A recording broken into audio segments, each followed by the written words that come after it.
Sim, vamos voltar a falar de Grécia!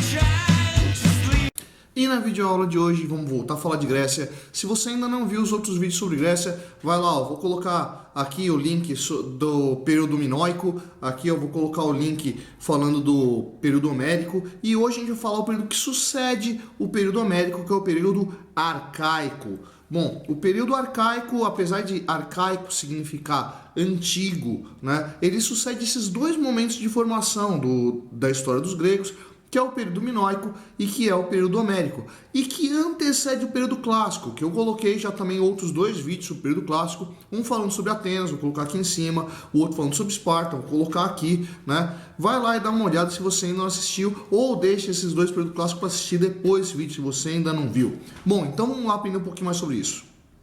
O período arcaico é caracterizado por dois elementos importantíssimos.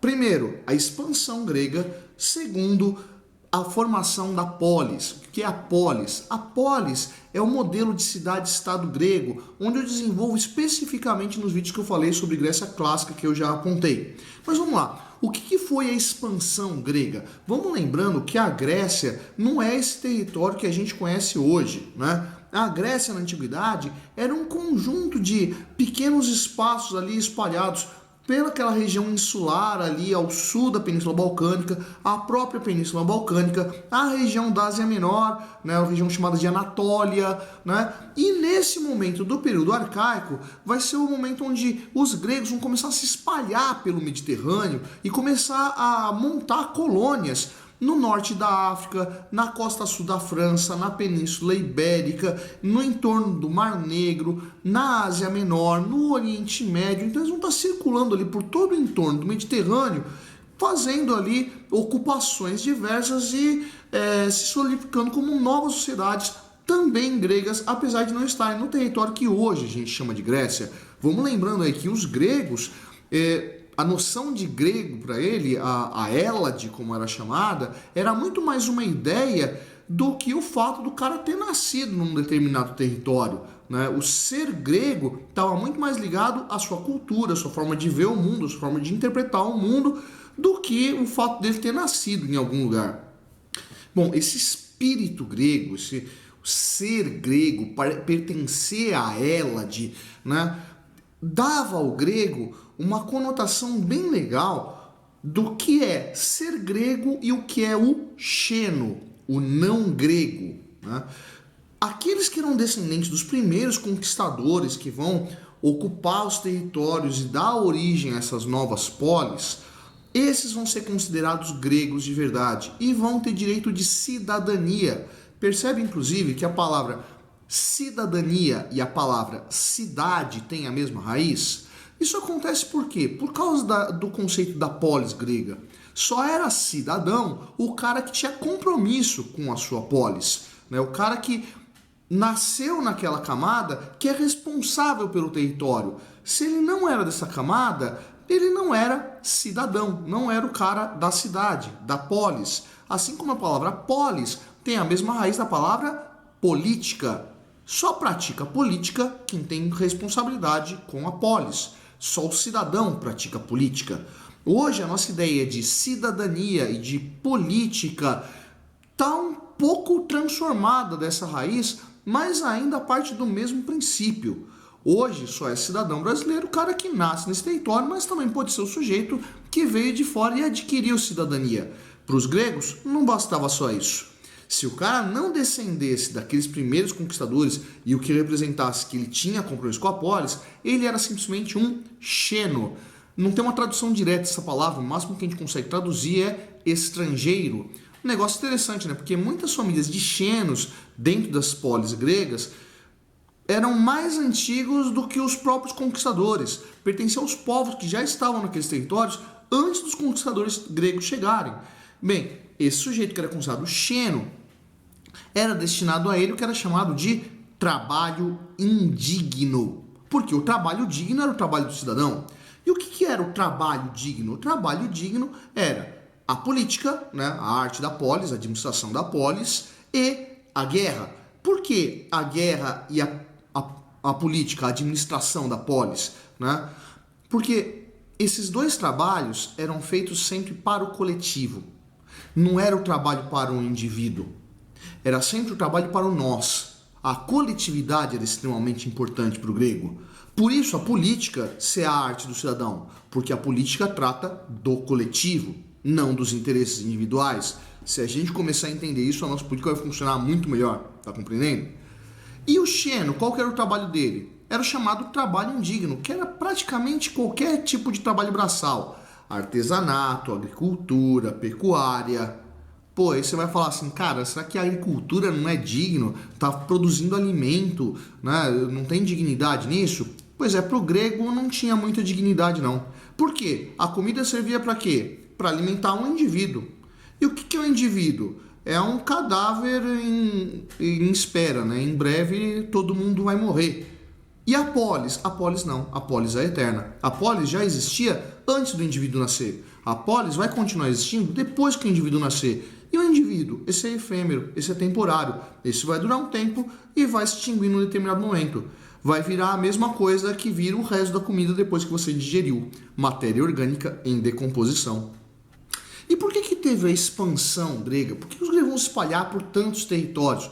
Bom, isso se deu principalmente pelas questões geradas do período homérico. Né? Durante o período homérico ali, o predomínio dos dórios, jônios, eólios, que eram povos extremamente guerreiros, vai exigir uma expansão territorial, porque a próprio território da Grécia não ocupava muita gente, é um território montanhoso, rochoso, a agricultura lá não é das melhores possíveis, então os gregos eles vão ter que começar a ocupar outros territórios, e através desse ímpeto guerreiro aí, vamos tomar novas terras. E o Mediterrâneo acaba virando assim um grande território grego.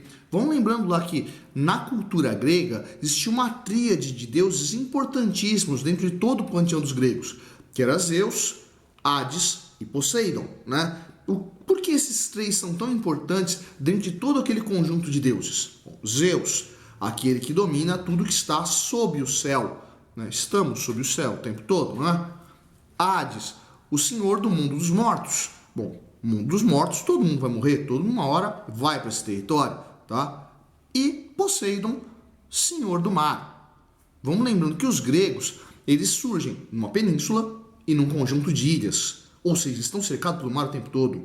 A vida dos caras está ligada diretamente ao mar. Vamos lembrando que a guerra de Troia aconteceu como?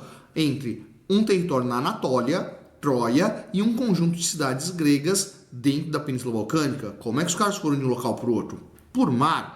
O mar era o grande espaço de comércio, onde eles circulavam, entravam em contato com diversos povos, trocavam mercadorias, primeiro porque dentro da Grécia mesmo, dentro do território da Península Balcânica, não dava para produzir muita coisa. Então essas trocas eram fundamentais.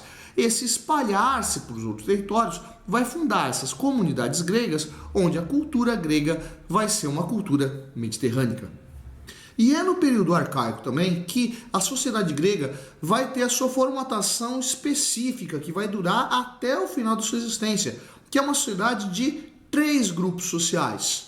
O cidadão, o descendente dos primeiros conquistadores, como eu estava falando, né, o cara que detém os poderes políticos, o cara que participa do trabalho digno, né, a guerra e a administração da polis, o homem livre, né, que é um ser humano, que é considerado ser humano, que é livre, não é propriedade de ninguém, mas que vive dentro da polis, da qual ele não tem compromissos, e, portanto, ele paga impostos para poder sobreviver naquele espaço. Ou seja, cidadão não paga imposto.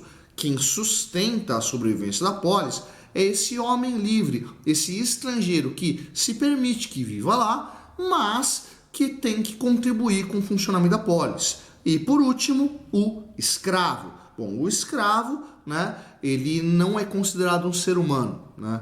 Eu só a partir do princípio que, cara, não dá para vender gente, dá para vender coisa, né? Dá para vender aquilo que não é humano. Então o escravo não era considerado um ser humano.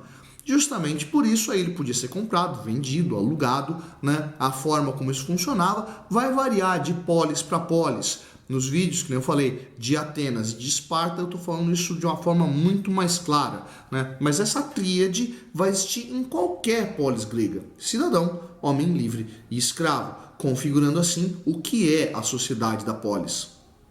E aí, curtiu a aula de hoje? Aprendeu mais uma? Se curtiu, ó, vai lá embaixo, dá um curtir, indica para os seus amigos. Não curtiu, vai lá embaixo, dá um descurtir, indica para os seus inimigos.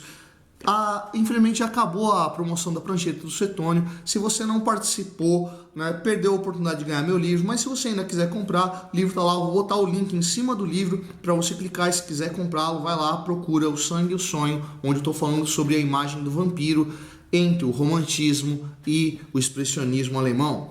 Essa foi a prancheta do Suetônio, eu sou o professor Fábio e você deveria estar estudando.